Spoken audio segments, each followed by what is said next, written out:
변호사 박형주는 가장 낮은 곳에서 여러분 일상의 안전을 지킵니다. 대한변협 인증 형사법 도산법 전문 변호사, 당신을 괴롭히는 사람 박 변호사가 대신 혼내주겠습니다.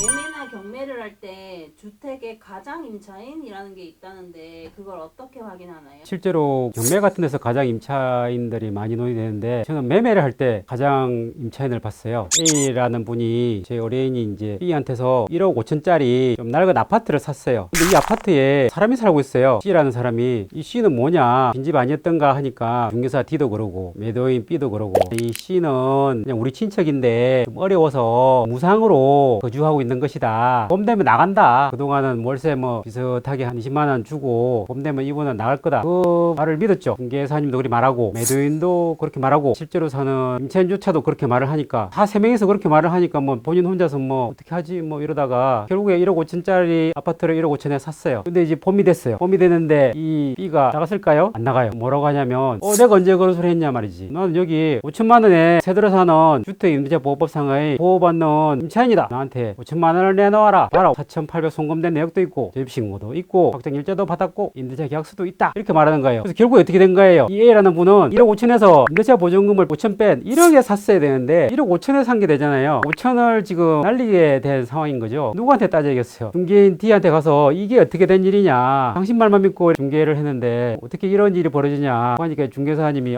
나도 속은 같다. 그래서 이제 소송을 하자, 이런 식으로 얘기가 됐어요. 이게 과연 진짜 임차인인가 가짜 임차인인가. 진짜 임차인이면 5천만 원을 주어야 할 것이고, 가짜 임차인이면 그냥 명도에서 쫓아내면 될 일이죠. 진짜 임차인이면 또 뭐가 문제냐, 중개사 과실 책임을 또 물어야 돼요. 그 뒤로는 이제 중개협회를, 공제협회를 공동피고인에 넣어야 되고, 이런 복잡한 문제가 발생을 하게 되는데, 이 사건에서 알 수 있는 표본이 딱 하나 있습니다. 뭐겠어요? 무상 임차인으로 보이는 이분한테서 뭘 받았어야 됐어요. 뭘 받아요? 무상 거주 확인서를 받았으면 이런 일이 아예 발생하지 않을 건데, 그냥 말로만 귀로 들었다, 다들 그렇게 말한다, 이것 때문에 아무 증거를 남기지 않고 그냥 현장에 떠나는 바람에 이런 사단이 나게 된 거예요. 결국에는 이제 중개사 과실적으로 할 수 있죠. 중개사님이 그때 무상 거주 확인서를 받아두었더라면 신분증이나 인감증서 붙이고 자필로 자기는 무상 거주하고 언제 나갈 수 있다고 작성을 했으면 이런 일이 없었을 텐데, 그 말만 믿다가 이렇게 된 거죠. 아까 말씀드린 B라는 분은 몇 개월 뒤에 교도소에 갔어요. 이분이 아주 지금으로 치면 빌라왕 수준으로 어느 한 지역에 집을 엄청나게 많이 사가지고 이런 식으로 막 임차인이나 매도인한테 피해를 끼치는 전문적인 부동산 사기꾼이었어요. 이런 황당한 일을 피하기 위해서는 꼭 그 안에 사는 사람이 그냥 산다고 하면 그냥 사시는군요, 예, 잘 계세요 하고 오면 안 됩니다. 삭세를 받아야 돼요. 저희 사무실에 오셔가지고 꼼꼼하게 작성을 하시든 아니면 검토를 받으시든 법률 전문가의 조언을 얻어서 이런 황당한 경우가 안 생기게끔 조심해야겠습니다. 부동산 경매할 때도 가장 임차인이 있다는데 이런 사람은 가짜인지 진짜인지 어떻게 확인하나요? 그런 경우 많죠. 최우선 변제권을 확보하기 위해서 소액 임차인이라 그래가지고 주로 배당이익 소송에서 이제 피고가 많이 되는 경우죠. 그래서 조금이라도 뭘 배당을 받으려고 가짜 임차인을 만드는 거예요. 그걸 확인하는 방법은 제일 간편하기로는 경매기록에 집행관님이 작성한 현황 조사서가 있습니다. 거기에 누가 사는지 어떤지 확인해보고, 그것을 잘 알 수가 없다 이러면 나중에 소송이 이제 벌어진다면 실제로 그러한 보증금이 송금된 내역이 있는지 계약서가 있는지, 특이한 경우는 이런 경우 있어요. 재임신고만 하고 확정일자를 안 받는 경우 있어요. 재임신고를 하면서 동사무소에서 확정일자 바로 받으면 되잖아요. 근데 그걸 안 받는다는 건 굉장히 이상한 일이잖아요. 아주 경매에 임박해서 재임신고가 됐다든지, 그리고 뭐 큰 보증금액을 현금으로 줬다고 주장한다든지, 보증금은 1억이라 그러는데 확인되는 금액은 뭐 4, 5천밖에 안 된다든지, 그런 식으로 뭔가 보증금의 액수를 확인할 수 있는 길이 없다 이러면 가장 임차인이 되는 거겠죠. 끝까지 안 나가면 그 사람이 배당 신청을 하면 배당이 소송에서 그렇게 여러 가지 사실주의라든가 해서 인터넷을 썼는지 수도세를 썼는지, 이 사람이 그동안 초본이 어떤지 금융거래 내역이 어떤지 조회 신청을 해서